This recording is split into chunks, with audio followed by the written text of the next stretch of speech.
Side mass energy equivalence, ये बचा हुआ है। पावर हमने कर लिया था। आज हमारा अगला टॉपिक है mass energy equivalence, coefficient of restitution,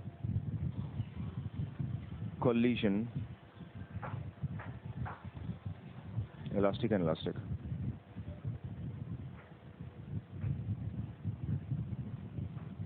okay, good morning everyone. आज की हमारी क्लास से कंटिन्यू करते हैं। आज हमारा सबसे पहला इसमें टॉपिक है मास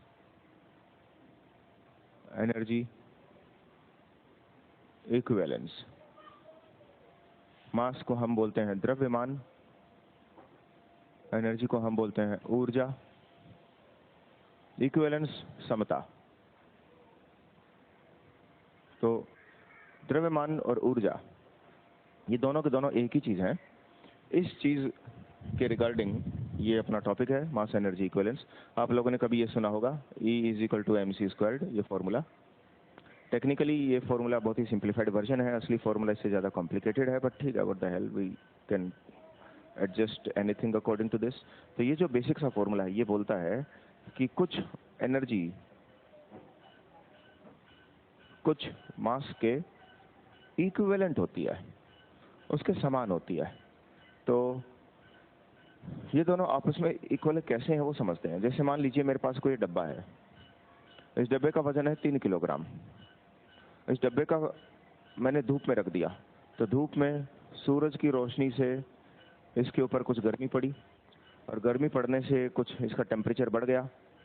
अब इसका अंदर कितनी हीट मैंने दी, मान लीजिए ऊपर से सूरज से गर्मी आई 100 जूल। 100 जूल की हीट देने से इसका टेम्परेचर 2-3 डिग्री सेल्सियस बढ़ गया। तो 100 जूल हीट इसके अंदर आ गई है। इसका मतलब ये है कि अगर आपने इसमें कुछ एनर्जी बढ़ा दी है तो अब इस डब्बे का मास भी बढ़ गया है। तो डब्बा टेक्निकली पहले से ज़्यादा भारी हो जाएगा, लेकिन इसका मास 3 किलोग्राम में कितना जुड़ेगा, नया मास इसका कितना होगा, वो होगा 3 किलोग्राम प्लस नया मास होगा E/c²। E/c², इसका ये होगा नया द्रव्यमान। तो ये 3 प्लस 100 जूल बटे में c², ये बहुत बहुत छोटी वैल्यू आने वाली है, जो लगभग 3 किलोग्राम ही है। यानी 100 जूल जुड़ जाने से इसका वजन कोई बहुत ज़्यादा नहीं बढ़ता है, बढ़ेगा 3 में कुछ ना कुछ, लेकिन इतना मामूली सा बढ़ेगा कि वो लगभग ना के बराबर ही है, क्योंकि c² खुद लगभग बहुत बड़ा नंबर है। 1 2 3 4 5 6 7 8 9 10 11 12 13 14 15 16 17, लगभग इतना बड़ा नंबर है c² खुद। तो जब इसमें कुछ वजन जुड़ेगा तो इसका वजन हो जाएगा 3.000000000, 8 हो गई, 00000 12 13 14 15, लगभग ये इतने किलोग्राम हो जाएगा। तो ये कोई खास चेंज नहीं है, लेकिन हमें इतना पता चल गया कि हीट या कोई भी एनर्जी, कोई भी ऊर्जा किसी भी प्रकार की द्रव्यमान में या द्रव्यमान ऊर्जा में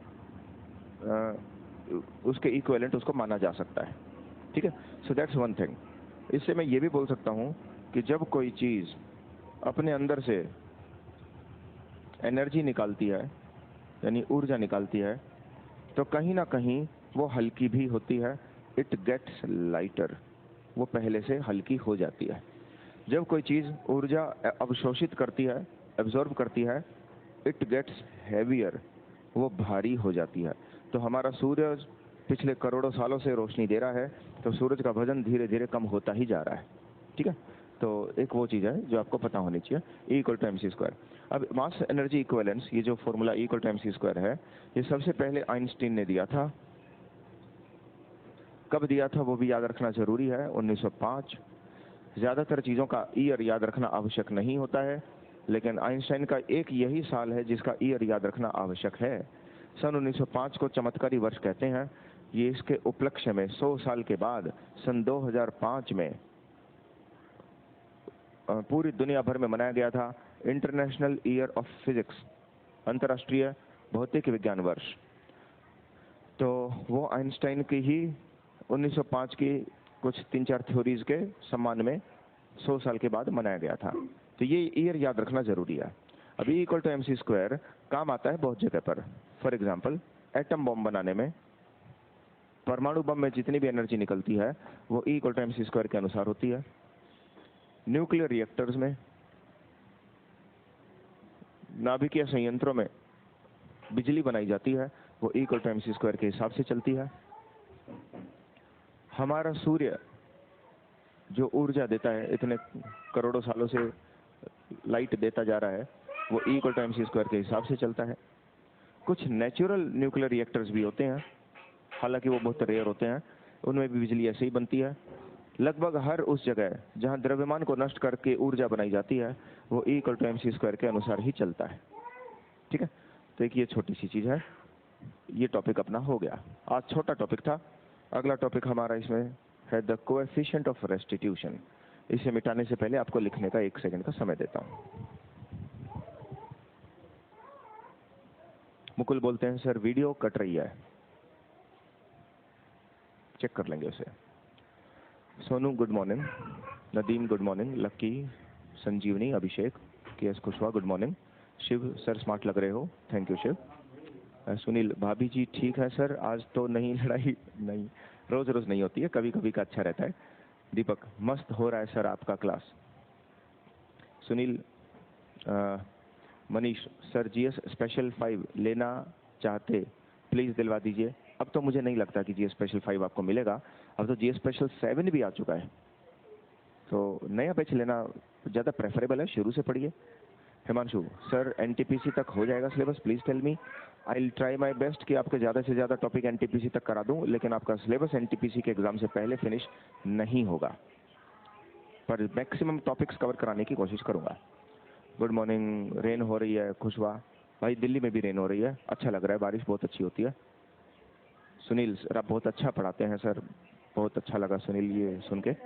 सर बाइक की क्लच लीवर किस टाइप के लीवर का एग्जाम्पल है? क्लच लीवर कौन सा एग्जाम्पल है? बाइक का क्लच लीवर में फलक्रम एंड में होता है, चिमटा, ये चिमटे वाला एग्जाम्पल है, और अगर ये चिमटे वाला है तो ये जाएगा तीसरा वाला, थर्ड टाइप। सोनू बोलते हैं सर एक इन्वर्टर 600 VA और 150 एम्पियर आर की बैटरी, 2 फैन 75 वाट के कितने टाइम तक चल सकेगा? 600 VA, ये VA क्या है आप एक बार मुझे बता देना। Volt ampere. Ramashankar once more sir, once more, let's do it. Einstein ने 1905 में एक फॉर्मूला बनाया था, E = mc²। ये E = mc² ये बताता है कि कुछ द्रव्यमान और कुछ ऊर्जा आपस में एक दूसरे के इक्वल रखी जा सकती हैं। जैसे अगर कोई वस्तु है जिसको मैंने गर्म कर दिया, उसमें 100 जूल की एनर्जी दे दी, तो उसका वजन भी बढ़ेगा, लेकिन उसके वजन में बहुत ही मामूली चेंज होगा, इसलिए रोजमर्रा की जिंदगी में हमें वो चेंज पता नहीं चलता है। E = mc² काम आता है एटम बॉम्ब में, न्यूक्लियर रिएक्टर्स में, सूरज की बिजली, सूरज की ऊर्जा बनाने में। ठीक है, ये बेसिक सा शॉर्ट था। चलिए आगे चलते हैं, नेक्स्ट टॉपिक।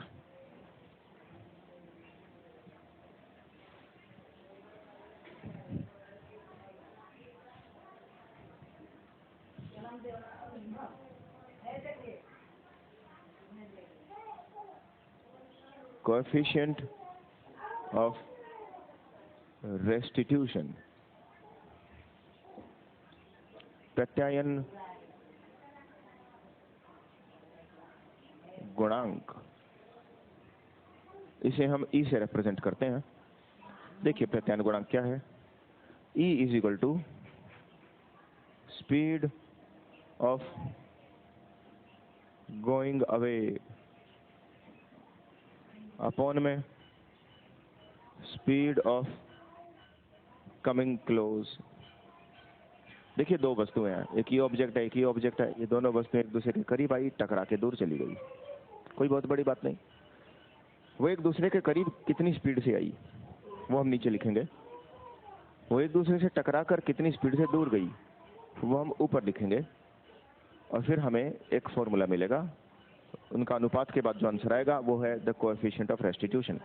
एग्जाम्पल के तौर पर मान लीजिए एक ट्रक है और ये आगे आगे कोई कार चल रही है, ये कार आगे जा रही है 20 की रफ्तार से, ट्रक पीछे से आ रहा था 32 की स्पीड से। टकराने के बाद ट्रक की स्पीड 32 से कम हो जाएगी, कार की स्पीड 20 से ज़्यादा हो जाएगी। तो मान लीजिए कार की स्पीड बढ़कर हो गई 25, ट्रक की स्पीड घटकर हो गई 22, तो 32 से 22 हो गया, कार 20 से 25 हो गई। अब ये एक दूसरे के नज़दीक कितनी स्पीड से आए थे? 8 की स्पीड से। और ये एक दूसरे से दूर कितनी स्पीड से जा रहे हैं?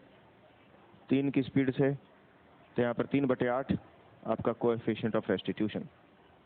तो एक बड़ा आसान सा कंसेप्ट है।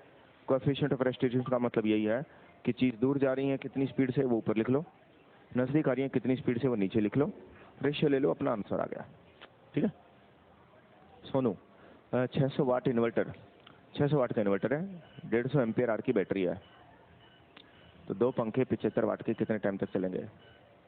थोड़ी देर में बताता हूँ, पहले एक बार बाकी डाउट्स देख लेता हूँ। आशिफ बोलते हैं किसी bike source of power constant रखते हैं और उसी टाइम बाइक को टर्न कराते हैं तो बाइक के स्पीड में क्या चेंज होता है? सोर्स ऑफ पावर कांस्टेंट रखते हैं और उसी टाइम बाइक को टर्न कराते हैं तो स्पीड में क्या फ़र्क होता है? आई डोंट थिंक कि ये क्वेश्चन का कोई एक यूनिक आंसर है। तो मतलब ये कोई टेक्निकली करेक्ट क्वेश्चन नहीं लग रहा है मुझे। स्टेटमेंट्स ऐसी हैं जिसके हिसाब से कोई एक आंसर नहीं आ रहा है। सोनू बोलते हैं सर गैस जलने का लीटर कौन से टाइप में आएगा? गैस जलने का लीटर, क्वेश्चन समझ नहीं आया सोनू। सुजीत बोलते हैं सर 8 कैसे आया? 8 कैसे आया? 8 आया इन दोनों का डिफरेंस। ये 32 से आ रहा था, वो 20 से भाग रहा था, तो ये ट्रक उस कार को कितनी स्पीड से पकड़ेगा? अरे मैंने 12 होना चाहिए, मैं भी क्या कर रहा हूँ, ये 12 होना चाहिए। ठीक है, 32 माइनस 20 ये 12 होगा, 8 नहीं होगा। ओके, और यहाँ पर तो 3 ठीक है, यहाँ 3 ठीक है।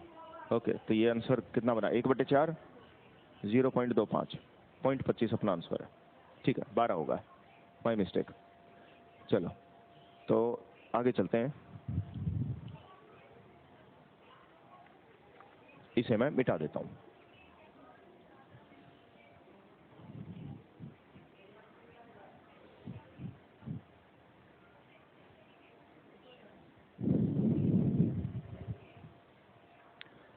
अब एक बार मैं क्वेश्चन यहाँ पे लिख लेता हूँ जो बोला था। 600 वाट का है, 150 एम्पियर आर है,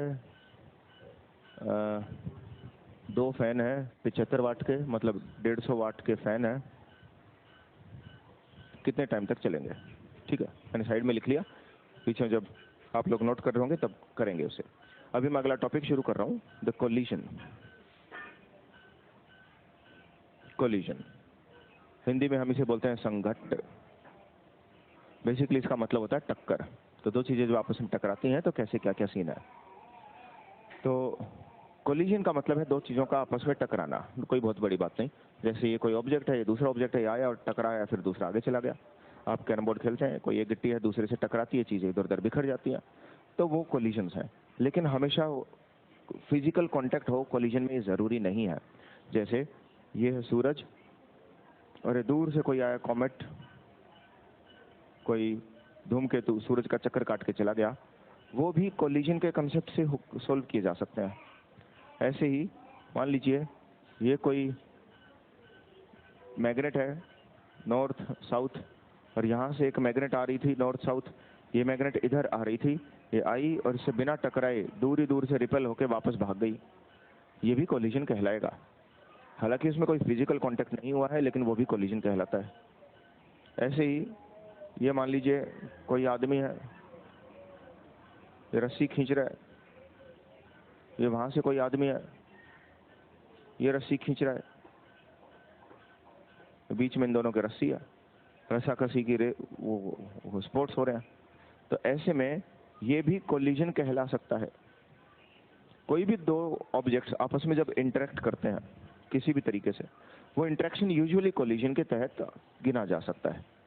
हम यहाँ पर फिर भी नॉर्मल कोलिजन्स की बात करेंगे, जो आप रोजमर्रा की जिंदगी में जैसा कोलिजन सोचते हैं उसी के तरह के एग्जाम्पल से हम इसको समझने का प्रयास करेंगे।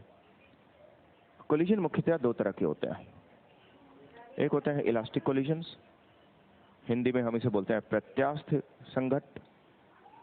एक होते हैं इन इलास्टिक कोलिजन्स, हिंदी में हम इसे बोलते हैं अप्रत्यास्थ संघट्ट। इलास्टिक कोलिजन्स वो होते हैं जिसमें किसी तरह का कोई भी एनर्जी लॉस, कोई ऊर्जा का हनन नहीं होता है। इन इलास्टिक कोलिजन्स वो होते हैं तो इसमें एनर्जी लॉस नहीं होता है, जबकि इन इलास्टिक में एनर्जी लॉस होता है। और खासकर कौन सा energy loss? Kinetic energy loss, गतिज ऊर्जा।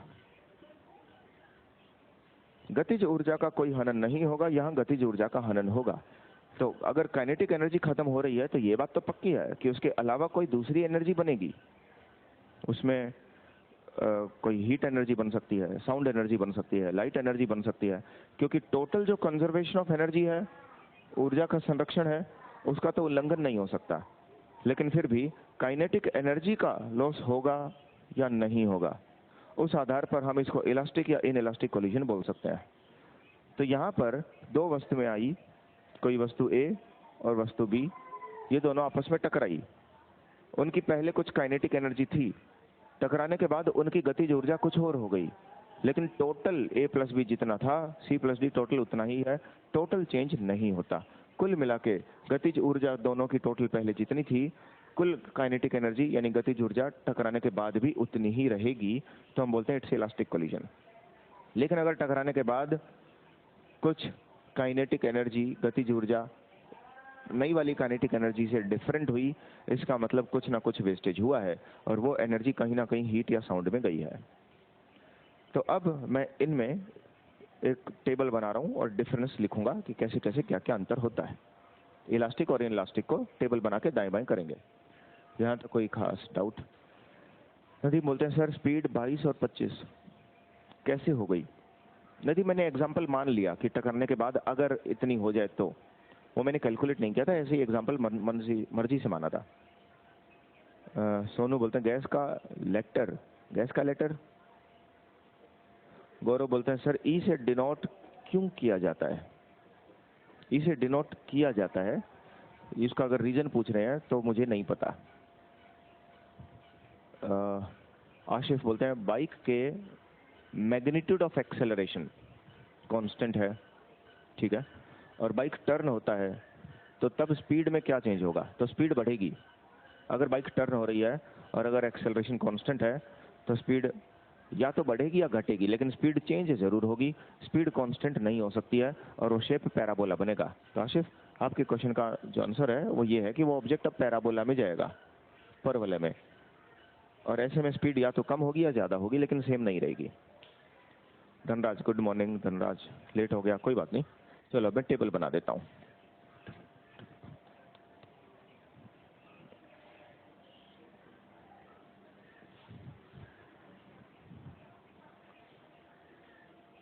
Elastic collision,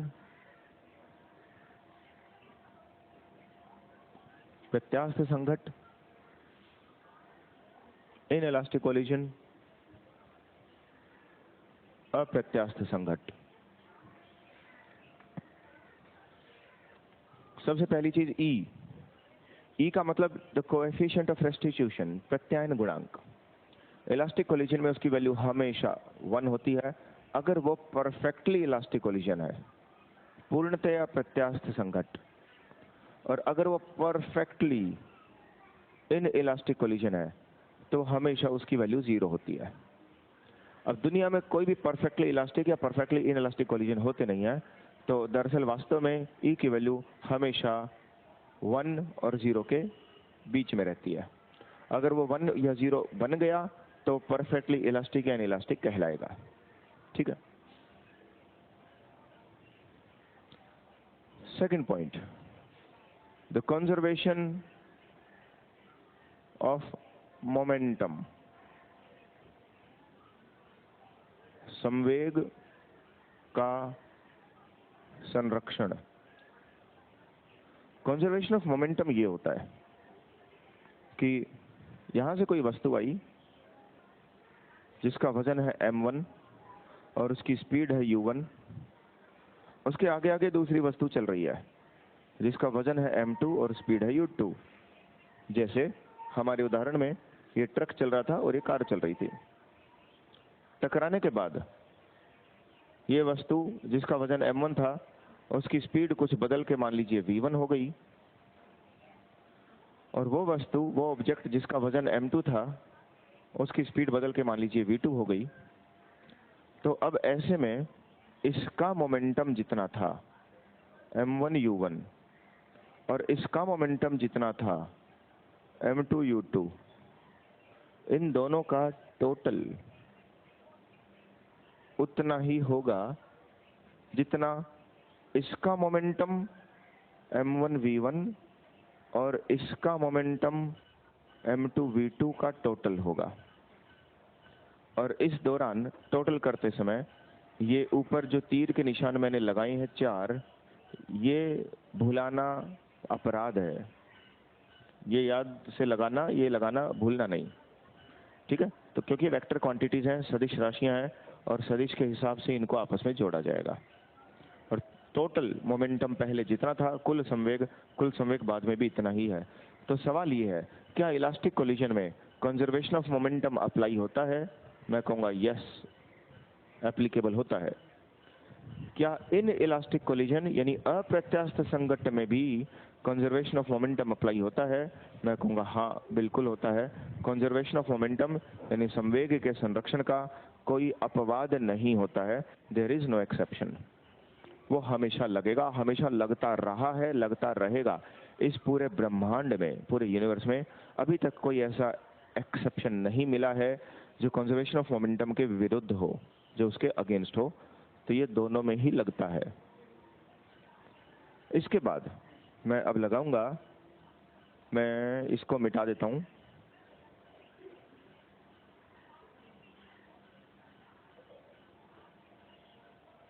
the conservation of kinetic energy.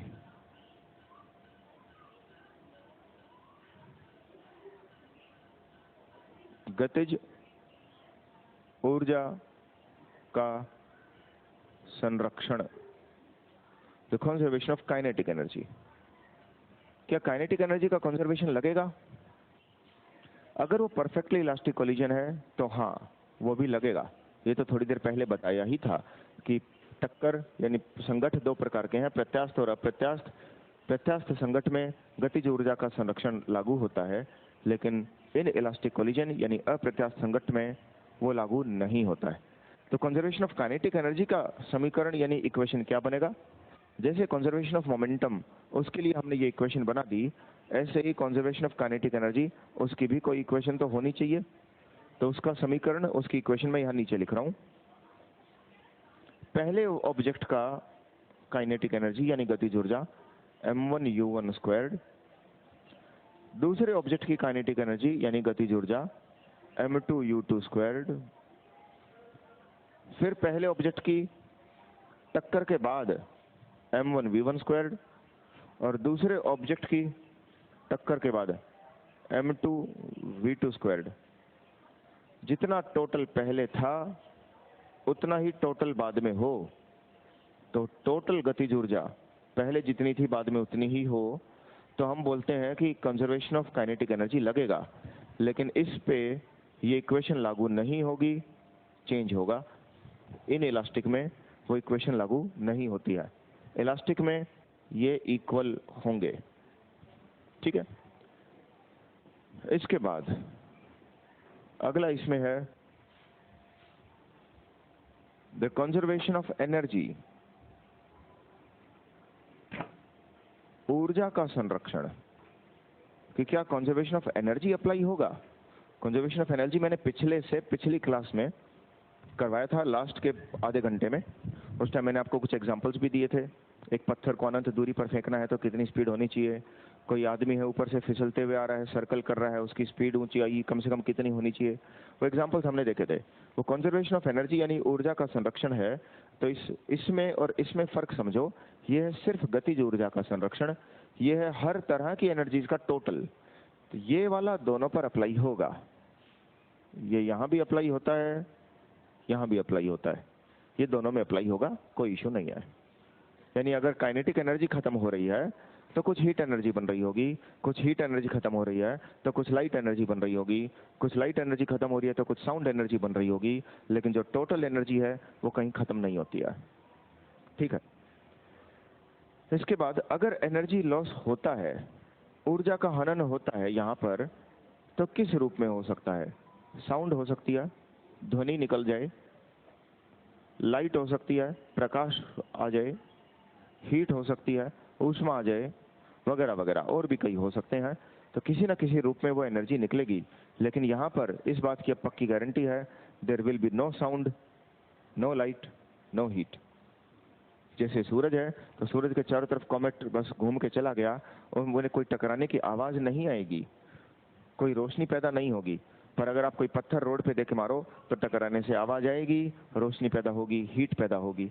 तो ऐसे में जहां कहीं भी आवाज आए, ये पक्की बात है कि वो इलास्टिक कोलिजन तो बिल्कुल भी नहीं हो सकता। तो दो चीजें आई, टकराई, टकरा के अगर चली गई, कोई आवाज आ रही है या हीट पैदा हो रही है, मतलब वो इलास्टिक कोलिजन नहीं हो सकता। कुछ ना कुछ तो एनर्जी लॉस होगा, ऊर्जा में हनन जरूर होगा। ठीक है, तो एक ये चीज आपको पता हो। इसके बाद हम आगे चलते हैं। इलास्टिक कोलिजन के तीन स्पेशल केस करवाने हैं मुझे, वो तीन छोटे छोटे स्पेशल केस देखते हैं प्रत्यास्थ संघट यानी इलास्टिक कोलिजन के। यहाँ तक आपको कोई डाउट है तो पूछिए, और जो लिखना है तब तक लिखिए। हाँ, शिव पूछते हैं, sir 2018 RRB group D question bank के बारे में बताएं, जो सेम एग्जाम वाले क्वेश्चन हो, प्लीज एक्सप्लेन। 2018 का आरआरबी ग्रुप डी का क्वेश्चन बैंक मेरे पास तो है नहीं, अगर करीबल की मैनेजमेंट के पास होगा तो मैं उनसे एक बार पूछ लूंगा। वीरेंद्र बोलते हैं, मैक्सिमम इलास्टिक कितनी होती है, मैक्सिमम इलास्टिसिटी कितनी होती है, शायद आप ये पूछना चाहते हैं, या आप ये पूछना चाह रहे हो कि मैक्सिमम कोएफिशिएंट ऑफ रेस्टिट्यूशन कितना है, तो अपना 1। प्रोबेबली ये ई जो थोड़ी देर पहले पूछा था कि सर इसको ई से ही क्यों रिप्रेजेंट करते हैं, प्रोबेबली ई का मतलब शायद इलास्टिसिटी से हो रिलेटेड, पर 1 से ऊपर नहीं हो सकता। 1 से ज्यादा हाइपोथेटिकली जब होता है, ई इज ग्रेटर देन 1, उसे हम बोलते हैं सुपर इलास्टिक कोलिजन। टेक्निकली ऐसी कोई चीज नहीं होती है। ठीक है। सर कंजर्वेशन ऑफ एनर्जी क्या होता है, गौरव पूछते हैं। गौरव, कंजर्वेशन ऑफ एनर्जी थोड़ी देर में मैं बता दूंगा, रिपीट कर देता हूँ। विवेक सर क्यों क्लास नहीं ले रहे हैं? मे भी विवेक सर पहले से बिजी होंगे किसी दूसरी क्लास में, जब सर के पास समय होगा जरूर वापस आएंगे। नदीम बोलते हैं, सर कॉन्स ऑफ एनर्जी कैसे है दोनों तरफ? दोनों तरफ कंजर्वेशन ऑफ एनर्जी ऐसे है, यहाँ तो कोई एनर्जी का काइनेटिक वगैरह का तो पंगा हुआ ही नहीं। यहाँ हुआ था थोड़ा बहुत कि काइनेटिक एनर्जी कम हो गई थी, लेकिन उसके बदले में कोई दूसरी एनर्जी पैदा भी तो हो गई, इसलिए टोटल एनर्जी कहीं गायब नहीं होगा। शिव बोलते हैं, सर बुक के बारे में पूछा हूँ सर। भाई बुक भी तो नहीं पता मुझे, अगर कोई मुझे बुक पता होती तो मैं उस बुक का क्वेश्चन बैंक मेरे पास ही मिल जाता मुझे, है ना। आई हैव नो आइडिया कि कौन सी बुक क्वेश्चन बैंक दे रही है। मुझे तो मार्केट में ज्यादातर पब्लिशर ऐसे ही मिल रहे हैं जो किसी भी पेपर का क्वेश्चन उठा के कुछ भी छाप के किताब बेच देते हैं, ये बोल के कि प्रीवियस ईयर का आरआरबी का है, क्योंकि बच्चे तो खरीदेंगे, स्टूडेंट्स को तो पता नहीं होता कौन सा क्वेश्चन आया कौन सा नहीं आया, तो कुछ भी बेच रहे हैं मार्केट में। तो एग्जैक्टली प्रॉपर आरआरबी का ही क्वेश्चन किस बुक में है, आई हैव नो आइडिया। ठीक है, चलो आगे चलते हैं। यहाँ मुझे अब दो बातें बतानी है। एक तो सवाल पूछा था कि सर कंजर्वेशन ऑफ एनर्जी क्या है बता दो, ऊर्जा का संरक्षण, वो बता दूंगा। और दूसरा इलास्टिक कोलिजन के 3 टाइप्स, 3 स्पेशल एग्जांपल, टाइप तो नहीं, एग्जांपल।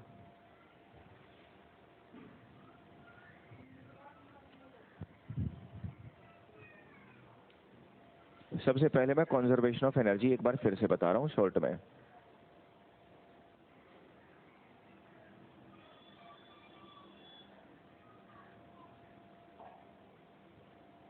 देखिए कंजर्वेशन ऑफ एनर्जी ये बोलता है कि एनर्जी ना बनाई जा सकती है ना खत्म की जा सकती है, टोटल एनर्जी रिमेन्स सेम। उदाहरण के तौर पर जैसे मान लीजिए पेंडुलम है, ये पेंडुलम यहाँ लटका हुआ है, इस पेंडुलम को मैं उठा के यहाँ ले आया, यहाँ पर, और ये फिर वहाँ से उधर चला गया, फिर वहाँ से वापस आएगा, फिर वापस जाएगा, फिर आएगा, फिर जाएगा। इस दौरान इसके अंदर कुछ काइनेटिक एनर्जी होगी और कुछ पोटेंशियल एनर्जी होगी, स्थितिज ऊर्जा और गतिज ऊर्जा। मान लीजिए उसकी काइनेटिक एनर्जी की वैल्यूज मैं ऊपर लिख रहा हूँ और पोटेंशियल एनर्जीज की वैल्यू मैं नीचे लिख रहा हूँ, तो ये कुछ कुछ ऐसे जाएगा, 0 1 2 3 4 3 2 1 0।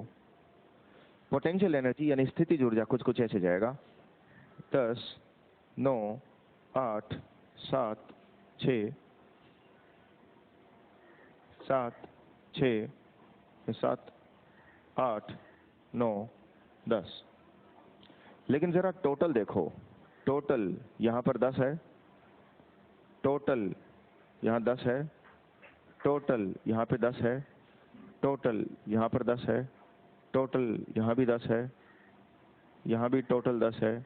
हर पॉइंट पर जो टोटल एनर्जी है, जो कुल ऊर्जा है, उसमें परिवर्तन नहीं हो रहा है। टोटल एनर्जी हर पॉइंट पर सेम आ रही है, टोटल। तो मैं कहता हूं कि पोटेंशियल बदल रही है, काइनेटिक बदल रही है, लेकिन टोटल नहीं बदल रहा है। अब ये तो था सिर्फ पोटेंशियल और काइनेटिक। अगर मान लीजिए बीच में कोई तीसरी एनर्जी होती, तो बीच में कहीं मान लीजिए हीट निकल रही होती, तो ऐसे में हो सकता है कि यहाँ ये 0 हो और ये भी 10 ना हो, ये भी 6 हो, तो टोटल तो 6 हो गया, टोटल बदल गया। इसका मतलब कहीं ना कहीं जो हीट है वो 4 निकली है। हो सकता है कुछ साउंड पैदा हो गई हो, तो ये 5 हो गया, ये 5 हो गया। मैं देखता हूँ 5 टोटल पोटेंशियल और काइनेटिक है, 4 हीट है। इसका मतलब कहीं ना कहीं एक की साउंड निकली होगी। तो इधर उधर फालतू की एनर्जी भी निकल सकती है, लेकिन टोटल एनर्जी सारे रूपों को अगर जोड़ लें तो ना कम हो सकती है ना ज्यादा हो सकती है। इसका मतलब ये भी है कि अगर ये पेंडुलम तुमने किसी ऊंचाई से छोड़ा, यहाँ किसी ऊंचाई से छोड़ा, तो नीचे जाके वहां उतनी ही ऊंचाई पे आएगा, वह उससे ज्यादा ऊंचा नहीं आ सकता है, ये रूल है। उससे नीचे ही रह जाएगा, उससे ऊपर नहीं जाएगा। तो अगर आप कोई गेंद छोड़ते हैं, आपने गेंद को ड्रॉप किया, तो नीचे जाने के बाद वो टप्पा खा के जब वो वापस ऊपर आती है, तो जितनी ऊंचाई से आपने छोड़ा है ज्यादा से ज्यादा उतनी ही ऊंचाई तक आ सकती है। उससे ज्यादा ऊपर अगर वो चली जाएगी तो कंजर्वेशन ऑफ एनर्जी का उल्लंघन होगा। It will be against the conservation of energy, ऊर्जा का संरक्षण। लेकिन इसका उल्लंघन नहीं हो सकता है, ये हमारी फिजिक्स के सबसे पवित्र नियमों में से एक है। इसका उल्लंघन कभी नहीं हो सकता। तो वो उससे ज्यादा ऊपर नहीं जा सकती जितनी ऊंचाई से आपने छोड़ी। तो गेंद आपने यहाँ से छोड़ी, वो टप्पा खा के यहाँ टप टप टप टप टप, उतनी ऊपर या उससे ज्यादा ऊपर कभी नहीं जा सकती। ठीक है। तो ऐसे में अगर वो एक बार टप्पा खा के उससे ज्यादा ऊपर चली जाती, तो अगली बार वो और ऊपर जाती, अगली बार और ऊपर जाती। तो ऐसे में तो मैं देखूंगा आधे घंटे के बाद वो गेंद 20 किलोमीटर की ऊंचाई से गिर रही है, पर ऐसा नहीं होता है। आपने जहां से छोड़ा है वो उससे कम ही ऊंचाई पर रह जाती है। ठीक है। देखिए ये वाली चीज है। इससे रिलेटेड आप एक वीडियो देख सकते हैं, अगर आप यूट्यूब पे चाहें तो जाकर एक वीडियो आप सर्च कर सकते हैं, for the love of physics. इस नाम से आप एक वीडियो सर्च करना, आपको एक प्रोफेसर मिलेंगे, प्रोफेसर वॉल्टर लेवन। वो उनकी लाइफ का लास्ट लेक्चर है जो उस वीडियो में दिया हुआ है, for the love of physics. उसमें उन्होंने इसी पेंडुलम के आधार पर कंजर्वेशन ऑफ एनर्जी का ही एग्जांपल लेकर प्रैक्टिकली अपनी जान दांव पर लगाकर एक्सपेरिमेंट करके दिखाया हुआ है कि कैसे कंजर्वेशन ऑफ एनर्जी पर भरोसा कर सकते हैं आप हर हालत में। इसका उल्लंघन कभी नहीं हो सकता। सोनू बोलते हैं सर अगर हम फोर्स लगाकर फेंके तो क्या होगा? तो भी कंजर्वेशन ऑफ एनर्जी फेल नहीं होगा। अगर आपने यहाँ से फोर्स लगा के फेंका है, इसका मतलब आपने शुरू में काइनेटिक एनर्जी को जीरो नहीं किया, आपने शुरू में ही काइनेटिक एनर्जी को कुछ 5-10 बनाया। तो अब वो काइनेटिक एनर्जी आपकी ऐसे जाएगी, 5 6 7 8 9 8 7 6 5। अब ये तब तक जाएगी जब तक काइनेटिक एनर्जी जीरो ना हो जाए, लेकिन टोटल एनर्जी आपकी अभी भी फेल नहीं होती है। ठीक है। ओके। अब हम वापस आते हैं ये कोलिजन के, इलास्टिक कोलिजन के 3 एग्जांपल्स पे। 3 special cases of elastic collision. प्रत्यास्थ टक्कर के 3 विशेष प्रकरण। नंबर 1, अगर मान लीजिए एक वस्तु है जो 5 की स्पीड से चल रही है, उसके आगे कोई दूसरी वस्तु है जो मान लीजिए 3 की स्पीड से चल रही है, और दोनों का वजन बराबर है। इसका वजन अगर m है तो इसका भी वजन m है, तो टकराने के बाद क्या होगा? सेकंड क्वेश्चन, एक बहुत ही भारी वस्तु आ रही है, जैसे ट्रक, मान लीजिए 7 की स्पीड से, और आगे कोई एक हल्की सी वस्तु है, जैसे कोई बॉल टंगी हुई हो, 0 की स्पीड से, तो टकराने के बाद क्या होगा? थर्ड, कोई बहुत ही भारी सी वस्तु है, जैसे ट्रक, जो जा रहा है 0 की स्पीड से, और कोई हल्की सी वस्तु है जो भागी भागी आ रही है, उदाहरण के तौर पर 7 की स्पीड से, तो टकराने के बाद क्या होगा? ये 3 स्पेशल केस है। पहले वाले में आवश्यक है कि दोनों का वजन बराबर हो। सेकंड एग्जांपल में जो चल रहा है उसका वजन बहुत ज्यादा है, और जो रुका हुआ है उसका वजन ना के बराबर है। थर्ड एग्जांपल में जो रुका हुआ है उसका वजन बहुत ज्यादा है, और जो चल रहा है उसका वजन ना के बराबर है। तो ऐसे में क्या क्या होगा? फर्स्ट केस, वो दोनों की दोनों वस्तुएं आपस में टकराने के बाद अपनी अपनी स्पीड एक्सचेंज कर लेती हैं, यानी जिसकी स्पीड 5 थी उसकी 3 हो जाएगी, जिसकी 3 थी उसकी 5 हो जाएगी। 3, 5। सेकंड, टकराने के बाद जो भारी वस्तु है उसकी स्पीड में कोई परिवर्तन नहीं आता। ये ट्रक का स्पीड पहले 7 थी तो 7 ही रहेगी, लेकिन जो हल्की वाली वस्तु है वो अब भागेगी। टकराने के बाद जितनी स्पीड इस ट्रक की थी उससे डबल स्पीड अब उसकी होगी, तो उसकी हो जाएगी 1/4। तो हल्की वस्तु भारी वस्तु से डबल स्पीड से भागेगी। थर्ड केस, जो हल्की वस्तु थी वो बाउंस करके वापस आ जाएगी उतनी ही स्पीड से जितनी स्पीड से गई थी। 7 से गई थी, 7 से वापस आएगी। और जो भारी ऑब्जेक्ट है वो पहले भी 0 पर ही था, वो अब भी 0 पर ही रहेगा, उसके स्पीड पर कोई असर नहीं पड़ेगा। ये ऐसा एग्जांपल है कि आपने गेंद को दीवार में देके मारा और गेंद टप्पा खा के वापस आ गई, तो 7 से गई थी, 7 से आ गई। इसमें ट्रक आया और बॉल डबल स्पीड से उछल के भागेगी। यहाँ पे दोनों का वजन बराबर है, स्पीड आपस में एक्सचेंज कर लेंगे। ये तीनों के तीनों सिर्फ इलास्टिक पर ही अप्लाई होते हैं, ध्यान रखना। यानी ई की वैल्यू 1 होनी चाहिए, वरना ये अप्लाई नहीं होगा। ये नोट कर लो, फिर आगे चलते हैं।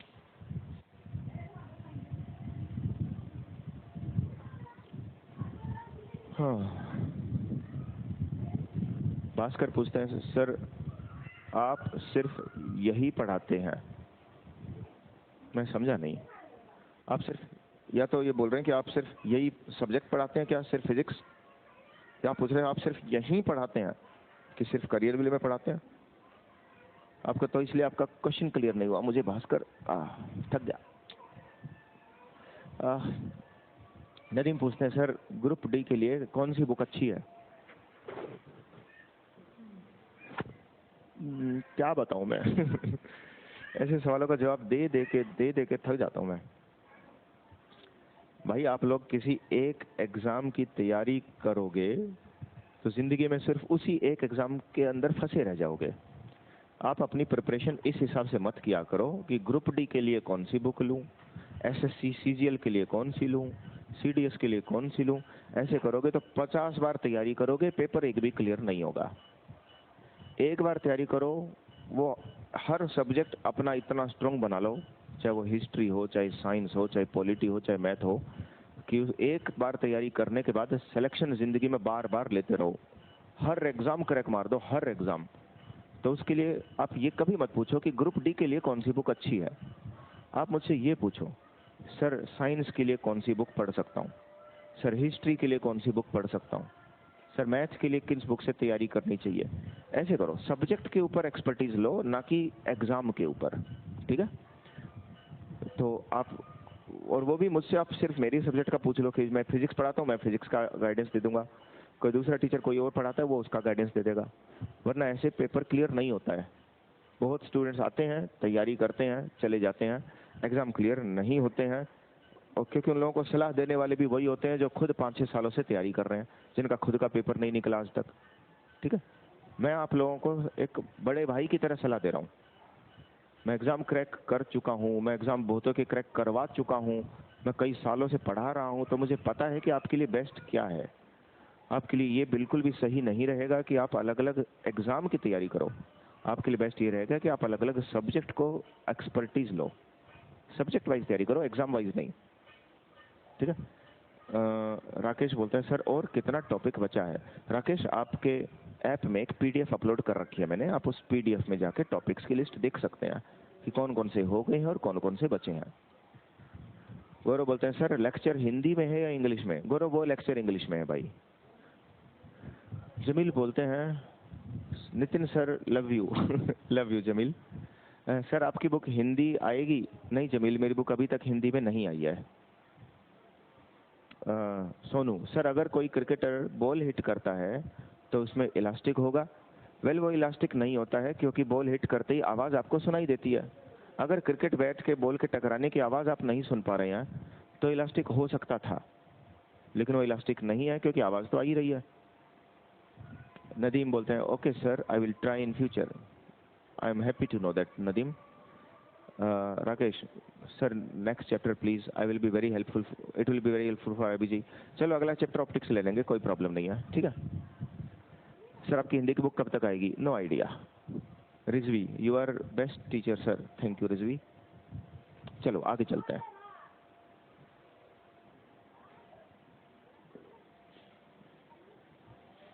देखो मेरी बुक जो है मैग्रो हिल से, उसकी हिंदी की बुक कब तक आएगी उसका कोई अभी तक अनुमान नहीं है। उसके आसार लगते भी नहीं कि साल भर में आएगी। ऐसे में आप ऑल्टरनेटिव के तौर पर, जो भी हिंदी मीडियम के स्टूडेंट्स हैं वो ऑल्टरनेटिव के तौर पर बुक ले सकते हैं महेश कुमार बर्णवाल। ये मैंने आप लोगों को शायद पहले लेक्चर में भी बताया होगा, आज मैं एक बार फिर से आपको बता देता हूँ। अगर आपको साइंस स्टडी करने के लिए बुक चाहिए तो आप ये तो बुक्स ले सकते हैं। अगर आपको साइंस के प्रीवियस ईयर क्वेश्चन प्रैक्टिस करने के लिए बुक चाहिए तो आप ये दो बुक ले सकते हैं।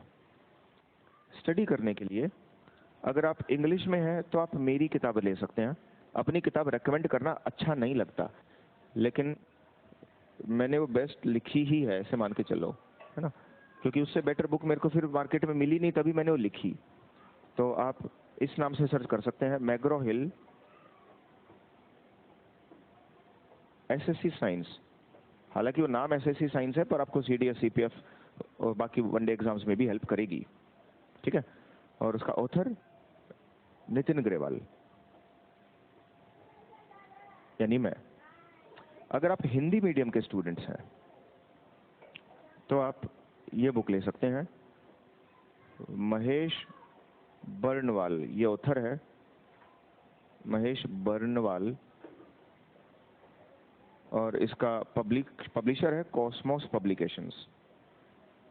तो इसका मैग्रो है, मैग्रो हिल, इसका है कॉस्मोस पब्लिकेशंस। इसकी महेश कुमार बर्णवाल इसकी बुक है हिंदी में, हिंदी वालों के लिए बहुत बढ़िया बुक है। प्रैक्टिस के लिए, प्रीवियस ईयर क्वेश्चंस वगैरह की प्रैक्टिस के लिए मैं सिर्फ और सिर्फ एक ही बुक रेकमेंड करता हूँ, चाहे वो इंग्लिश में हो चाहे वो हिंदी में हो, पोलराइजर पब्लिकेशंस।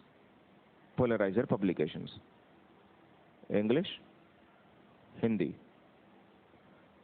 और इसके लिए अब ये आपको दुकान में नहीं मिलेगी, ये दोनों बुक्स का तो क्या है, आप दुकान पे भी खरीद सकते हो, अमेजन से मंगवा सकते हो, फ्लिपकार्ट से मंगवा सकते हो, तो ऑनलाइन मार्केट में मिल सकती है।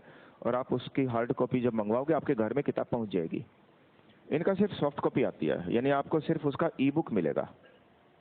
तो आप उसके लिए सीधा सीधा प्ले स्टोर पे जा सकते हो, सर्च कर सकते हो बुक का नाम, आपको बुक मिल जाएगी। ठीक है, और वो डाउनलोड कर लेना, और वो भी पेड है, फ्री नहीं है, रुपए तो लेंगे वो। पोलराइजर पब्लिकेशंस जो भी है, पोलराइजर पब्लिकेशंस पर वो बुक सीधा आपके फ़ोन में फिर डाउनलोड हो जाएगी और आप नेक्स्ट पेज करके आप उस बुक को पढ़ सकते हो। मिटा देता हूँ। तो ये मेरी रिकमेंडेशंस होती हैं। बाकी और कोई आपको बुक पढ़ने की ज़रूरत नहीं पड़ेगी साइंस की किसी भी एग्ज़ाम के लिए, अगर आपने इतना कर लिया तो। सोनू बोलते हैं सर आपकी बुक मेरे पास है, इंग्लिश में है, बट उसमें नंबर ऑफ क्वेश्चंस बहुत कम है प्रैक्टिस के लिए। सोनू इसीलिए मैंने प्रैक्टिस के लिए फिर मेरी बुक रेकमेंड भी नहीं की, प्रैक्टिस के लिए मैंने अलग बुक बताई है। KS Kushwaha Polarizer all subjects की है सर, बुक्स है। वेल कुशवाहा पोलराइजर वाले जो है ना, ये एक्चुअली कोई कोरियन कंपनी है। वो उन्होंने अपने कुछ जापानीज, कोरियन, चाइनीज लैंग्वेज की बुक्स उनके छापते थे। अब दिल्ली में जब से वो आए हैं उन्होंने प्रोबेबली ये अपनी कॉम्पिटिटिव एग्जाम्स की बुक छापनी शुरू किया है। तो उनकी physics, chemistry, bio, history, economics books वगैरह हैं। ठीक है, okay. So next topic is अपना अगला जो हमें टॉपिक करना है, सीक्वेंस देख लेता हूँ मैं। अपनी पीडीएफ खोलें, उस पीडीएफ में आप देखेंगे हमारा चैप्टर नंबर 3 यानी डायनेमिक्स। डायनेमिक्स के चैप्टर में हमने मोमेंटम यानी संवेग कर लिया, कंजर्वेशन ऑफ मोमेंटम यानी संवेग का संरक्षण कर लिया, न्यूटन के तीनों नियम कर लिए, फ्रिक्शन यानी घर्षण हमने कर लिया। फिर चैप्टर नंबर 4 यानी वर्क, पावर, एनर्जी, कार्य, ऊर्जा, शक्ति, उसमें से पहला टॉपिक है वर्क, ये हम कर चुके हैं। मैकेनिकल एनर्जी कर चुके हैं। ऊर्जा का संरक्षण हम कर चुके हैं, अभी थोड़ी देर पहले किया। मास एनर्जी इक्विवेलेंस आज ही हमने कर लिया। पावर हो गया। कोएफिशिएंट ऑफ रेस्टिट्यूशन यानी प्रत्यायन गुणांक अभी अभी खत्म किया है। और कोलिजन हमने खत्म कर लिया। अब हमारा चैप्टर नंबर 5 रिजिड बॉडीज, उसमें से पहला टॉपिक सेंटर ऑफ मास हम कर चुके हैं। एंगुलर मोमेंटम, कोणीय संवेग, अब इसके बारे में बात करते हैं। तो chapter 5 topic B, angular momentum, कोणीय संवेग। देखिए जिस तरह से लीनियर मोमेंटम होता था यानी रेखीय संवेग, जिसको हम P से रिप्रेजेंट करते थे, और मैं उसको लीनियर मोमेंटम यानी रेखीय संवेग बोलने की बजाय मैं उसे सिर्फ मोमेंटम यानी संवेग बोल रहा था। उसका हमारा फॉर्मूला था mv, और v के ऊपर तीर का निशान। m है जहां पर किसी वस्तु का मास यानी द्रव्यमान, और v है किसी वस्तु का वेग यानी उसकी वेलोसिटी। ऐसे ही एंगुलर मोमेंटम एक वेक्टर क्वांटिटी है, एक सदिश राशि है, उसे L से रिप्रेजेंट किया जाता है, और उसका फॉर्मूला बनेगा m की जगह I और v की जगह ओमेगा।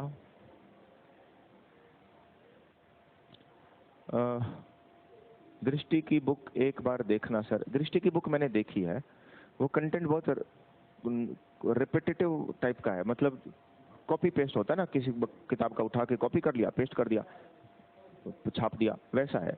उसमें कोई कंसेप्चुअल अंडरस्टैंडिंग, क्लैरिटी क्लियर नहीं दे रखी है। कुछ बोलते हैं, चौधरी पूछते हैं किताब की कॉस्ट।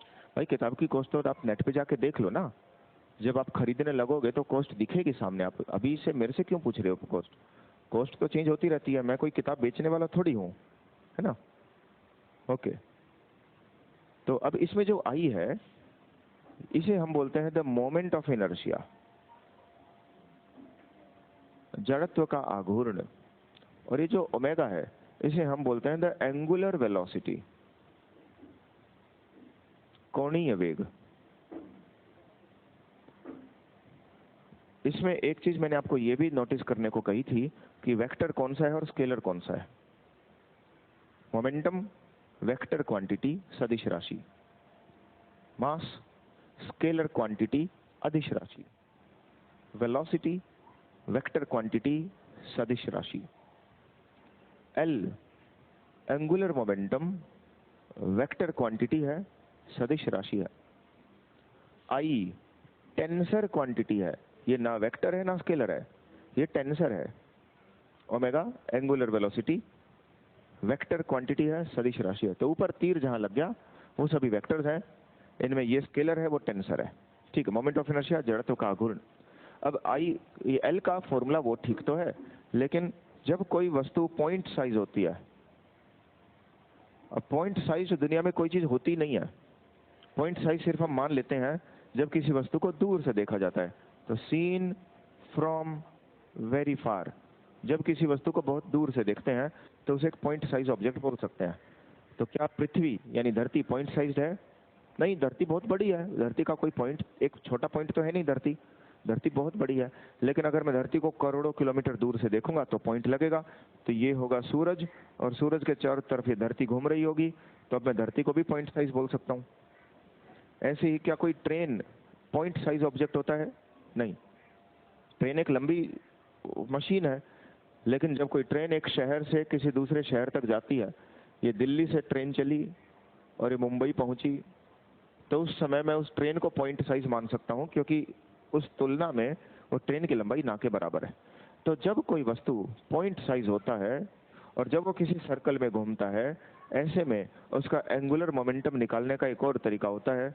उसका एंगुलर मोमेंटम का फॉर्मूला ये चलेगा, mvr, जहां पर L है एंगुलर मोमेंटम यानी कोणीय संवेग, m है उस वस्तु का मास। तो जैसे मैं पृथ्वी के लिए ही निकाल रहा हूं कि धरती का सूरज के चारों तरफ घूमने का एंगुलर मोमेंटम कितना है, तो मैं m की जगह धरती का वजन लिखूंगा 6 गुणा 10 की पावर 24 किलोग्राम। v की जगह धरती की स्पीड लिखूंगा 3 गुणा में 10 की पावर 6 मीटर पर सेकंड। नहीं, ये ज्यादा होना चाहिए, 30 किलोमीटर 4, 3 गुणा 10 की पावर 4 मीटर पर सेकंड, इतना। आर का मतलब है वो कितनी दूरी पर घूम रही है, उस सर्कल का रेडियस, उस वृत्त की त्रिज्या। अब धरती सर्कल में नहीं घूमती है, मैं जानता हूं, धरती एलिप्स में घूमती है, लेकिन इसे मैं अप्रोक्सीमेटली सर्कल मान सकता हूं। तो यहाँ पर जो आर है ये लगभग 15 करोड़ किलोमीटर है। तो 1.5 गुणा में 10 की पावर 11 मीटर। इस तरह से आप किसी भी घूमती हुई वस्तु का एंगुलर मोमेंटम निकाल सकते हैं। ये फॉर्मूला कॉम्प्लिकेटेड है, वो अक्सर यूज नहीं किया जाता। पॉइंट ऑब्जेक्ट्स के लिए ये फॉर्मूला काफी है। अजय बोलते हैं सर टेंसर क्या होता है? नदीम पूछते हैं सर इसमें मोमेंट ऑफ इनर्शिया क्या है? अजय और नदीम, इन दोनों सवालों का जवाब मैं पिछली क्लासेस में दे चुका हूं। तो हो सकता है आपने वो क्लासेस मिस कर दी हो, पर मैं उन्हीं चीजों को समझाने में जहां मैंने 10-15 मिनट लगाई थी, उसके ऊपर मैं फिर से और 10-15 मिनट वेस्ट नहीं करूंगा। तो आप एक बार पिछला वीडियो देखना। सोनू बोलते हैं P=mgh हम कितनी दूरी तक लगा सकते हैं? वैसे तो हर ऊंचाई पर गलत है वो फॉर्मूला, वो आप आधा सेंटीमीटर की दूरी पे भी लगाओगे तो भी गलत आंसर है। परफेक्ट वो कभी आंसर नहीं होता है, पर आप ठीक है कि 2-3 किलोमीटर तक चलाओगे तो अप्रोक्सीमेट आंसर आ जाएगा।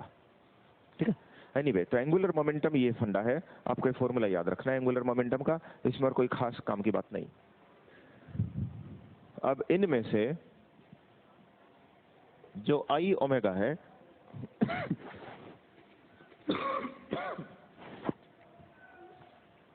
इन दोनों को थोड़ा सा हम डिटेल में समझते हैं। ओमेगा का मतलब है कोई चीज कितना तेज घूम रही है, कितना फास्ट रोटेशन है, उसे हम बोलते हैं ओमेगा। जैसे मान लीजिए पंखा चल रहा है, तो पंखा कितना तेज घूम रहा है वो आप मेजर कर लो कि 1 सेकंड में 15 चक्कर काट गया, 1 सेकंड में वो 6 चक्कर काट गया। तो कोई पंखा स्लो है, कोई पंखा फास्ट है, वो कौन सी चीज कितनी फास्ट है उसका मेजरमेंट होता है ओमेगा, एंगुलर वेलोसिटी, कोणीय वेग। जो मोमेंट ऑफ इनर्शिया है ये बताता है कि किसी वस्तु को घुमाना या घूमती हुई वस्तु को रोकना कितना मुश्किल है। अब जैसे ये धरती घूम रही है, इस धरती की घूमती हुई धरती को रोकना मेरे बस की बात नहीं है कि मैं हाथ लगाऊं और मैं धरती रोक लूं, मेरे हाथ में नहीं है भाई इतना पावर। तो धरती को रोकना मुश्किल है, तो मैं कहूंगा पृथ्वी का मोमेंट ऑफ इनर्शिया बहुत ज्यादा है। लेकिन अगर मान लीजिए कोई छोटी सी फिरकी घूम रही है, बच्चे के खिलौने, कोई लट्टू घुमा रखा है, उसको रोकना आसान है, मैं हाथ लूंगा और रोक दूंगा उसको, तो उस चीज का मोमेंट ऑफ इनर्शिया कम है। तो जिस चीज को घुमाना या रोकना आसान होता है उसका मोमेंट ऑफ इनर्शिया कम होता है, जिसे घुमाना या रोकना मुश्किल होता है उसका मोमेंट ऑफ इनर्शिया ज्यादा होता है। तो चीज बहुत ही भारी हो एक तरह से और बहुत ही फास्ट हो तो हम बोलते हैं कि उसका एंगुलर मोमेंटम भी बहुत ज्यादा होगा। ठीक है, कोई बड़ी बात नहीं। अब एंगुलर मोमेंटम में और कुछ खास बताने लायक नहीं है। अगला है द मोमेंट ऑफ इनर्शिया, जड़त्व का अघूर्ण।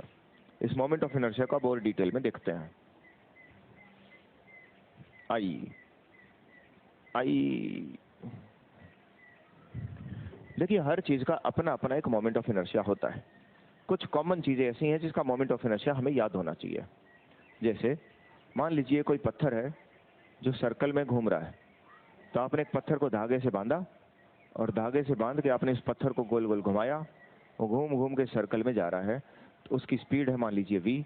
अब ऐसे में इस पत्थर का वजन है m, इसके घूमने का सर्कल का रेडियस है r, तो इस पत्थर का मोमेंट ऑफ इनर्शिया कितना, जड़त्व आघूर्ण कितना, आपसे ऐसा पूछे तो आपका आंसर है इसका मोमेंट ऑफ इनर्शिया है mr²।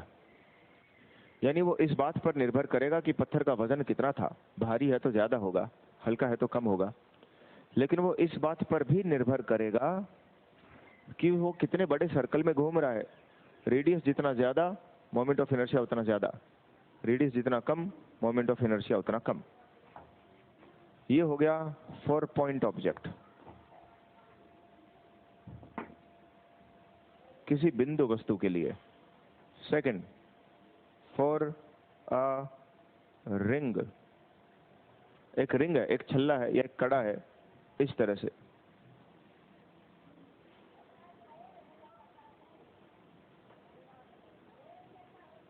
कोई एक ऐसी वस्तु है, अब इसका मोमेंट ऑफ इनर्शिया कितना होता है। दरअसल वो इस बात पर निर्भर करता है कि जब ये चीज घूमेगी तो किस धुरी के गिर्द घूमेगी। ऐसा भी हो सकता है कि एक धुरी इसके बीच में यहां से निकल रही हो, कोई एक्सिस, और ये रिंग उसके चारों तरफ ऐसे ऐसे घूम रही हो।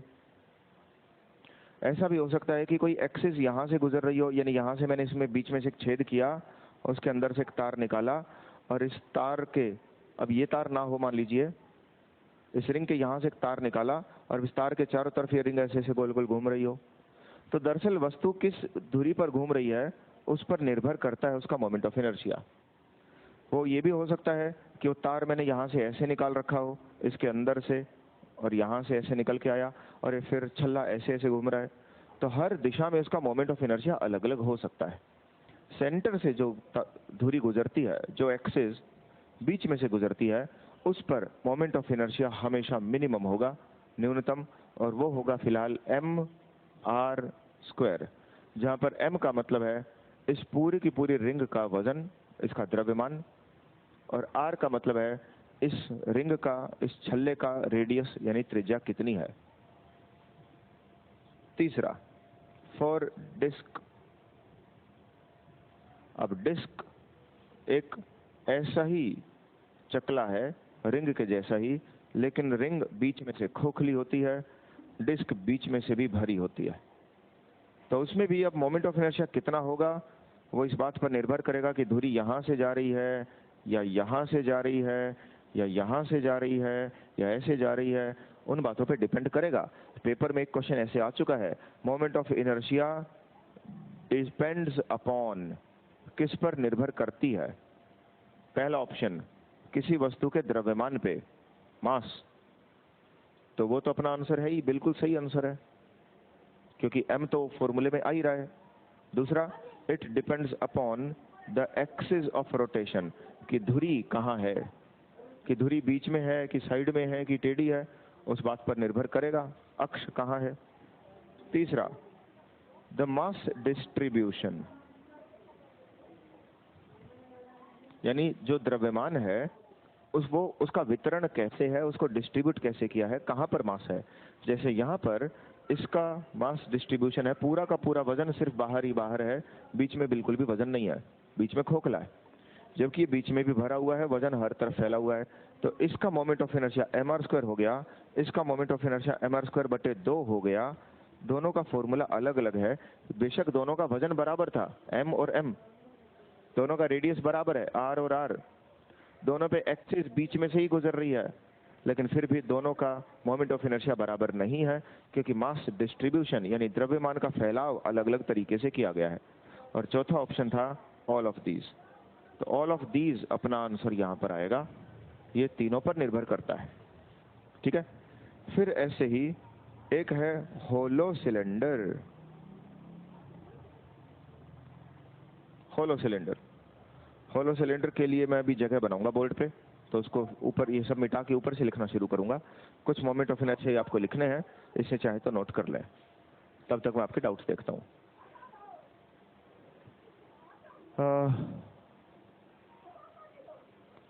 वेणु बोलते हैं sir please write English of आई।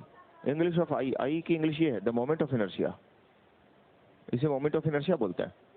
सुरसा पूछ रहे हैं sir moment of inertia is equal to when a huge force works on a body very short period of time, is it right? नहीं सुरसा, नहीं, ये वो चीज नहीं है। जो आप बोल रहे हैं वो उसे इम्पल्स बोलते हैं, आवेग। जो मोमेंट ऑफ इनर्शिया है उसके लिए फोर्स होना जरूरी ही नहीं है। A force is not required on an object to calculate the moment of inertia. Sonu बोलते हैं सर क्वेश्चन नंबर 142। 142 अभी देखते हैं, मैं अपनी बुक खोल लेता हूँ, Google play books, question number 142, 133, 39, 44, 42। दौड़ के दौरान एक स्प्रिंटर के गुरुत्वाकर्षण का केंद्र, the centre of mass of a sprinter while running is. भाई दौड़ते हुए आगे की तरफ झुकता है, स्प्रिंटर आगे की तरफ झुका होगा तो सेंटर ऑफ मास बॉडी से बाहर आ जाएगा। मैंने आप लोगों को ये बताया था, मैंने एक डायग्राम भी बनाया था, उसमें एक आदमी ऐसे है, मैंने बोला जापानीज लोग बड़ा आदर सम्मान देते हैं, मिलते हैं तो नमस्ते ऐसे करते हैं, हेलो, तो सेंटर ऑफ मास आपकी बॉडी से बाहर आ जाएगा। अब दौड़ते हुए भी रनर आगे झुका होता है तो सेंटर ऑफ मास बॉडी के आगे रहेगा।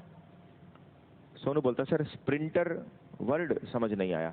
स्प्रिंटर का मतलब ये है जो रनिंग करता है आदमी, स्प्रिंट मारता है। स्प्रिंट का मतलब छोटी रेस, तेज रफ्तार, 100 मीटर 200 मीटर, स्प्रिंट रेसेस होती हैं। लिखवा बोलते हैं सर रिंग पर सेंटर एक्सिस के अलावा एक्सिस पर भी बता दो। रिंग पर सेंटर एक्सिस पे तो mr² है, इस साइड वाली एक्सिस पर होगा 2mr², और इस एक्सिस पर होगा mr²/2, और तो यहाँ पे ये था mr², ये 2mr², ये mr²/2। डिस्क का बीच में है mr²/2, साइड वाली एक्सिस पर होगा mr²/4। यहाँ पर अगर एक्सिस गुजरेगी तो बनेगा 3mr²/2। वो आपको याद रखने की जरूरत नहीं है, ये अनइम्पोर्टेंट है, मैंने सिर्फ बता दिया, not relevant. Sursa sir I miss your previous class. You missed my previous class. You miss my class का मतलब ये है कि जैसे अब क्लास मर गई है और नाउ यू मिस हर, ठीक है। You missed the previous class. Sir please tell me the name of the book. Name of the book, first class में चले जाओ, क्लास नंबर 1, बल्कि पीडीएफ डाउनलोड कर लो, पीडीएफ में मैंने लिस्ट दी हुई है बुक्स की। सर रिंग पर सेंटर एक्सिस के अलावा एक्सिस पर लिखवा दिया था मैंने। ओके आगे कंटिन्यू करते हैं, ये बहुत हो गया,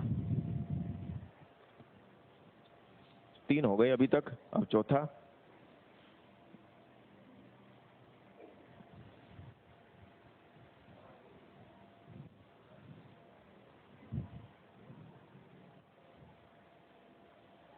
होलो सिलेंडर।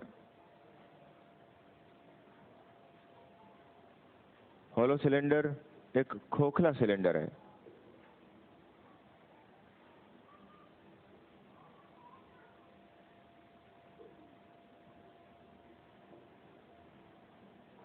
ओके, इसके अंदर से धुरी गुजर रही है। ऐसे ही 5वां, सॉलिड सिलेंडर, एक ठोस सिलेंडर। यहां से धुरी गुजर रही है और उसके अंदर से होके ऐसे, तो इसका मोमेंट ऑफ इनर्शिया होगा mr²। इसका मोमेंट ऑफ इनर्शिया होगा mr²/2। यानी होलो सिलेंडर का मतलब यूँ समझ लो कि एक रिंग थी, रिंग के ऊपर ही रिंग रिंग रिंग रिंग रख दी। तो एक चूड़ी थी, चूड़ी के ऊपर ही चूड़ियाँ चूड़ियाँ चिपका रखी हैं।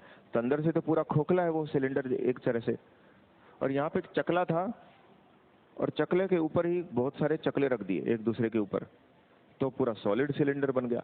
ठीक है, mr²/2। फिर है सिक्स्थ रॉड। तो एक रोड है, लोहे की रोड है या कोई पेंसिल है, नटराज की नई पेंसिल खरीद ली, तो उस पेंसिल की अपनी कुछ लंबाई है, उसकी लंबाई है मान लीजिए L। तो उस पेंसिल का यहाँ से जो मोमेंट ऑफ इनर्शिया होगा बीच में से, वो होगा ml²/12। यहाँ से जो मोमेंट ऑफ इनर्शिया होगा वो होगा ml²/3। और कुछ इसमें बताने की जरूरत नहीं। अब रहेगा सॉलिड और होलो स्फीयर, ठोस और खोखला गोला। ये जल्दी से नोट कर लो, फिर आगे चलते हैं।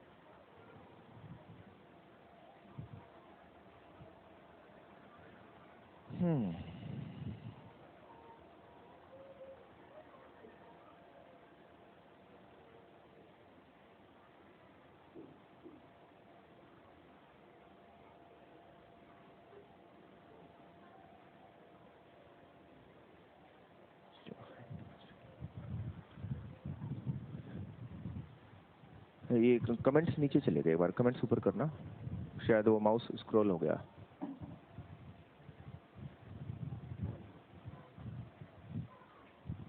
हाँ ठीक है। सुर साहब पूछते हैं, sir how do you derive this value, actually what is the derivation of this formula. Well Sursa, इसकी डेरिवेशन तो अब उन बच्चों को भी नहीं करवाई जाती आजकल जो 11th 12th में है। मैं जब 11th क्लास में था तो हमारे टीचर ने इसकी डेरिवेशन करवाई थी, लेकिन आजकल तो बच्चों को, स्कूल वालों को भी इसकी डेरिवेशन नहीं कराते। तो आपके जो वनडे कॉम्पिटिटिव एग्जाम्स हैं उनके लिए तो इसकी डेरिवेशन बताने का 1% भी आवश्यकता नहीं है, क्योंकि आपको डेरिवेशन पूछना है मैं आपको बता दूंगा। उस चक्कर में जो क्लास में और 1000-1500 बच्चे बैठे हैं उनके लिए उस समय की बर्बादी है। ठीक है, तो ऐसे में आप इसको जानने ही दें, वो आवश्यक नहीं है एग्जाम पॉइंट ऑफ व्यू से। आपको डेरिवेशन चाहिए तो आप कहीं नेट वेट पे ढूंढ लें या इंटरनेट पे या किसी अच्छी रेफरेंस बुक में मिल जाएगा। इसके बाद सिर्फ आखिरी दो और रह गए हैं जिनका मोमेंट ऑफ इनर्शिया बताना है। ठोस गोला, ठोस गोला, सॉलिड स्फीयर और खोखला गोला।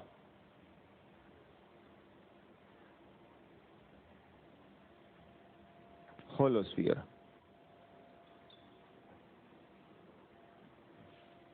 तो कोई ठोस गोला है, उसके अंदर से कोई एक्सिस गुजर रही है, तो उसका 2/5 mr², ऐसे करके मोमेंट ऑफ इनर्शिया बनेगा। जड़त्व का घूर्ण उसका होगा ये। और कोई खोखला गोला है, उसके अंदर से गुजर रही है एक्सिस, उसका होगा 2/5 2/3 mr²। ये 2/3 ही है क्या, ये सोचना पड़ेगा मुझे एक बार इसके बारे में। 2/3 प्लस 1 3 5/3, हाँ ठीक है, ओके। चलो, तो ये सिर्फ कुछ वैल्यूज हैं जो भी अभी मैंने थोड़ी देर पहले और ये मिला के कुछ वैल्यूज लिखी। Solid ring, sorry ring, disc, solid sphere, hollow sphere, solid cylinder, hollow cylinder, rod, इनकी वैल्यूज मैंने जो लिखवाई हैं, ये मैंने लिखवा इसलिए दी क्योंकि ये साइंस स्पेशल बैच है, मुझे बताना ज़रूरी है। पर अगर आप किसी सिर्फ वनडे एग्ज़ाम की तैयारी कर रहे हो, जैसे CGL की या RRB की, इग्नोर कर सकते हो, भूल जाना चलेगा। ठीक है, सिर्फ इतना ध्यान रख लेना कि मोमेंट ऑफ इनर्शिया जो भी वैल्यू होती हैं वो हर शेप के लिए अलग अलग होती हैं। क्या होती हैं, कितनी होती हैं, वो याद रखना ज़रूरी भी नहीं है, भूल जाओगे तो चल जाता है।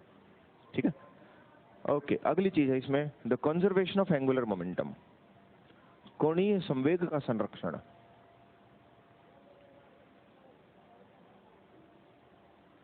Conservation of angular momentum.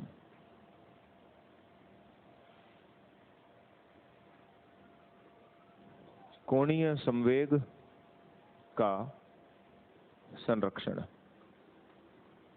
देखिए, जैसे हमने न्यूटन के नियमों में किया था, द कंजर्वेशन ऑफ मोमेंटम, संवेग का संरक्षण, ऐसे यहां पर है कंजर्वेशन ऑफ एंगुलर मोमेंटम, कोणीय संवेग का संरक्षण। तो मोमेंटम क्या था और एंगुलर मोमेंटम क्या है, एक बार फिर से शॉर्ट में देखते हैं। मोमेंटम था mass into velocity, angular momentum है आई ओमेगा या फिर mvr, अगर उसका सिर्फ मैग्नीट्यूड देखूं तो यहां पर हमने ये देखा था कि जब तक कोई बाहर से फोर्स ना लगे, अगर कोई एक्सटर्नल फोर्स ना हो, यदि कोई बाह्य बल ना हो, तो किसी ऑब्जेक्ट का मोमेंटम चेंज नहीं हो सकता। उसे हम ये भी बोलते हैं कि वो न्यूटन का फर्स्ट लॉ है, न्यूटन का पहला नियम, कि बाहर से फोर्स लगाए बिना किसी वस्तु का संवेग में परिवर्तन किया ही नहीं जा सकता।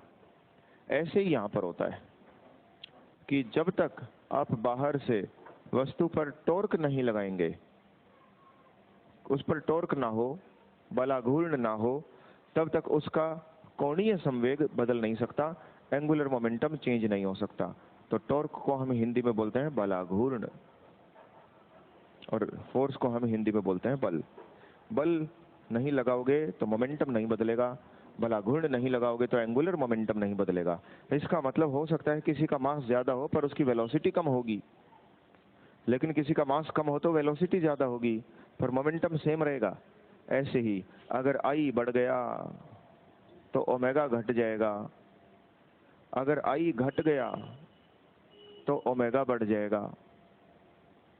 अब यहां से पेपर में क्वेश्चन ऐसे आते हैं, बोलते हैं कि एक आदमी है जो किसी कुर्सी पे बैठा है, लेकिन वो कुर्सी ऐसी है टायरों वाली, घूम सकती है गोल गोल।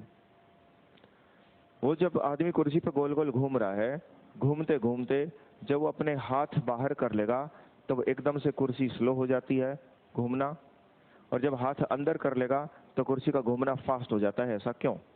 तो हम ऐसे कहेंगे कि जब उसने अपने हाथ बाहर ऐसे फैला रखे हैं, उस समय उसका रेडियस बहुत बड़ा है, तो जब हाथ फैले हों तो क्या होगा? मोमेंट ऑफ इनर्शिया बहुत ज्यादा होगा, कोणीय संवेग बहुत बढ़ जाएगा और ऐसे में ओमेगा बहुत ही घट जाएगा, तो एंगुलर मोमेंटम कम हो जाएगा। एंगुलर वेलोसिटी यानी कोणीय वेग कम हुआ, यानी घूमना स्लो, इसका मतलब वो स्लो हो जाएगा। लेकिन जब हाथ अंदर की तरफ कर ले, घूमते घूमते वो ऐसे हाथों को वापस जब भीतर की तरफ ले लेगा, तो ऐसे में मोमेंट ऑफ इनर्शिया फिर से कम हो जाएगा, एंगुलर वेलोसिटी फिर से ज्यादा हो जाएगी, इसका मतलब घूमना फास्ट हो जाएगा।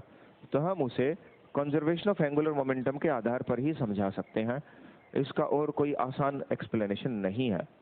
ठीक है, तो एक ये चीज आपको पता होनी चाहिए। एक तो कंजर्वेशन ऑफ एंगुलर मोमेंटम का डेफिनेशन कि अगर किसी चीज पर टॉर्क ना लगाएं तो उसका कोणीय संवेग नहीं बदलेगा, एंगुलर मोमेंटम चेंज नहीं होगा। लेकिन अगर टॉर्क लगा दें तो एंगुलर मोमेंटम चेंज होगा। उसका एक इंपॉर्टेंट एग्जांपल है कि घूमती हुई कुर्सी पर हाथ फैलाने से या हाथ अंदर कर लेने से क्या फर्क पड़ता है। तो हम कहेंगे हाथ अगर फैले हैं तो मोमेंट ऑफ इनर्शिया ज्यादा, एंगुलर वेलोसिटी कम, स्लो होगा। हाथ अगर अंदर है तो moment of inertia come, angular velocity ज्यादा, वो फास्ट होगा।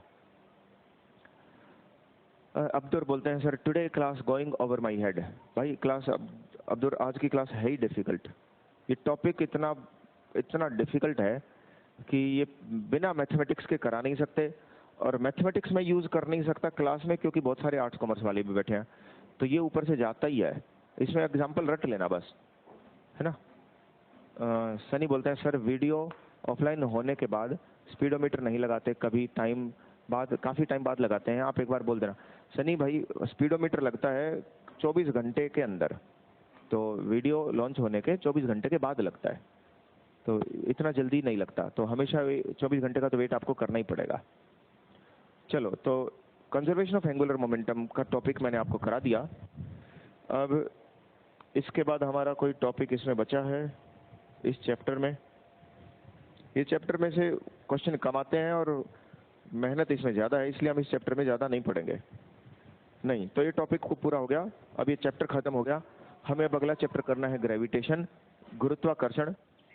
और गुरुत्वाकर्षण हम अगली क्लास में ही शुरू करेंगे। आज की क्लास हमारी फिनिश। यहाँ तक अगर किसी का कोई डाउट है तो मैं एक बार पढ़ लेता हूँ कमेंट्स में, और उसके बाद नेक्स्ट क्लास में हम शुरू करेंगे द चैप्टर ग्रेविटेशन। इस चैप्टर से रिलेटेड जितने भी प्रीवियस ईयर क्वेश्चंस आए हैं, आप एक बार क्वेश्चंस करके देखना। जो भी क्वेश्चन अटकेगा वो मेरे से पूछ लेना। क्वेश्चन नंबर 126 बोल रहा है एक बच्चा। क्वेश्चन नंबर 126, एक सेकंड अभी निकाली। 133, 126। निम्नलिखित में से किस मामले में कार्य करने में गतिज ऊर्जा का उपयोग किया जा रहा है? गतिज ऊर्जा यानी काइनेटिक एनर्जी यूज हो रही है वर्क कराने में। वर्क कराने का मतलब है किसी की स्पीड बढ़ाना। तो पहला ऑप्शन देखते हैं, दूरी तय करने के लिए साइकिल की पेडलिंग।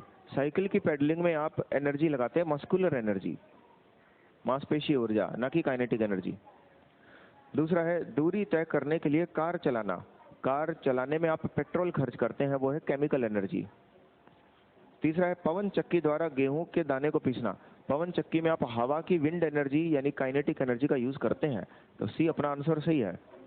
डी है झील में चप्पू से नाव चलाना। चप्पू से नाव जो चलाते हैं उसमें भी मस्कुलर एनर्जी ही जाएगी, यानी मांसपेशीय ऊर्जा, तो सी अपना आंसर है। क्वेश्चन नंबर 126 हो गया भाई, जिसने भी पूछा था, सोनू ने पूछा था।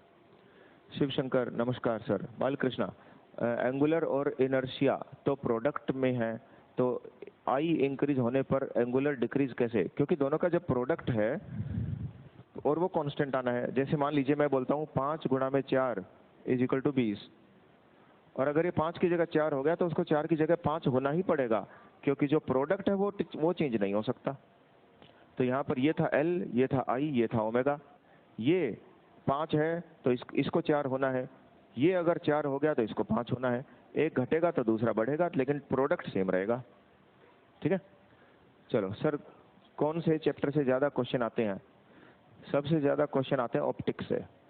अरे हाँ, नेक्स्ट हम ऑप्टिक्स और ग्रेविटी में से कोई भी शुरू कर सकते थे। तो प्रोबेबली अगर हमारा मन करेगा, डिपेंड करता है उस दिन मेरे मूड पे, तो उस दिन हम शायद ऑप्टिक्स भी शुरू कर लें। ठीक है सर, 600 वाट इन्वर्टर वाला। अच्छा, इन्वर्टर वाला देख लेते हैं। देखो भाई, 600 वाट है, इसका मतलब ये 600 जूल पर सेकंड खर्च करेगा। इसका मतलब 600 और वाट की जगह मैं वोल्टेज गुणा में करंट लिख सकता हूँ। अब उसने वहां दिया हुआ है 150 एम्पियर आवर। अब एम्पियर आवर का क्या मतलब है? एम्पियर तो यहाँ पे करंट है, तो आई की जगह मैं एम्पियर लिख लूँ। आवर का मतलब क्या है? 3600 सेकंड। और 150 वाट का पंखे हैं, तो ये थी बैटरी 600 वोल्ट एम्पियर की, और जो पंखा है वो है 150 वोल्ट एम्पियर का। ठीक है, तो अब ऐसे में मुझे ये पता चल गया कि 600 वोल्ट एम्पियर, 150 वोल्ट एम्पियर, यानी ये ऐसे ऐसे 4 पंखे चलाए जा सकते हैं। वैसे पंखे 2 मिला के हैं 150 वोल्ट एम्पियर के। 75 वोल्ट एम्पियर का एक पंखा था, लेकिन ऐसे ऐसे 2 पंखे हैं, तो कुल मिला के 150 वोल्ट एम्पियर ये खर्च कर देंगे। 150 वाट, 2 पंखे 150 वाट खा रहे हैं, बैटरी कुल मिला के 600 वाट की है, और आपके पास चार्ज यानी आवेश इतना है। तो अब मुझे सिर्फ और सिर्फ वो निकालना है, टाइम। वेल, मुझे लगता है आपने शायद क्वेश्चन गलत लिखा है, क्योंकि ये वाट नहीं होना चाहिए, वोल्ट होना चाहिए। ठीक है, ये 600 वोल्ट आना चाहिए। आप एक बार अपना क्वेश्चन चेक करना, बैटरी का 600 वोल्ट दिया होगा, ना कि 600 वाट। अगर वाट ही है then resend with the question. मैं एक बार फिर क्वेश्चन की स्टेटमेंट पढ़ूंगा, क्योंकि मुझे यहाँ गड़बड़ लग रहा है। ऑल आई होप्ड वाज कि यहाँ से जो सेकंड्स हैं मैं वो सेकंड निकाल लेता और सेकंड से फिर टाइम निकल जाता, क्योंकि आपने टाइम ही पूछा है। बट ऑब्वियसली यहाँ से I can't make any clue कि ये कैसे करूँगा। तो ऑल आई डिड्यूस इज कि शायद आपने वोल्टेज या वाट एम्पियर या वाट आवर, वो शायद यूनिट्स नोट करने में कोई मिस्टेक किया है। वो एक बार चेक करके सोनू दोबारा से मुझे बताना, फिर मैं उस क्वेश्चन को सोल्व करता हूँ। ओके, तो मिलते हैं फिर अगली क्लास में। सी यू।